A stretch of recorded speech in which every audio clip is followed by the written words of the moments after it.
This is a news flash. Good afternoon, Darby Travers with the 6 News update covering the very latest on the riots currently happening across the United States. Let's go now to the ground in Minneapolis, where despite a curfew, large protests have continued overnight. Cars have been set alight, more stores have been looted, and of course police have been attacked. And yet this all comes despite the officer who actually put his knee onto George Floyd's neck being arrested. His bail is set at $500,000, but protesters say there's a lot more than this incident that happened only a few days ago. Let's hear now from what some of those protesters had to say. You ain't got to use violence, you ain't got to throw nothing. Use your voice and the police will hear you. Minnesota will be heard across the state. Minnesota will be heard across the country, I promise you. Justice for George, we hear you, boy, we hear you crying out.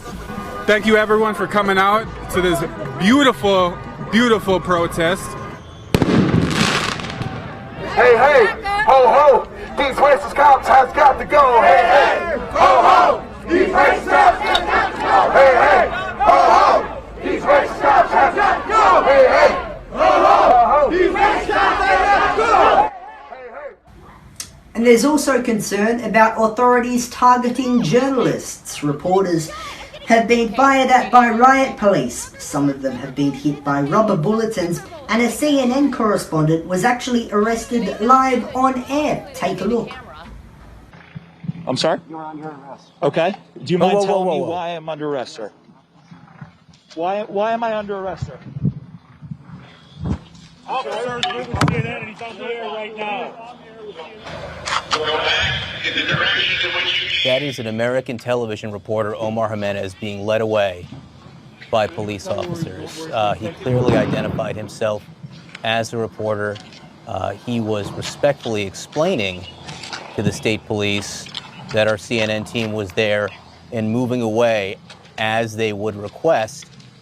And then for some reason, he was just taken in to police custody.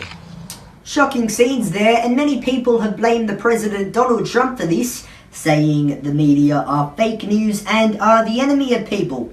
Speaking of the president, protesters have clashed with the US Secret Service outside the White House in Washington, with reports a sniper was seen overlooking the crowd, so still plenty of unrest in the US right now, with protests right across America. That is 6 News for now. We'll be back a bit later on with the special bulletin at 7:45. For now though, I'm Darby Travers. Have a great afternoon.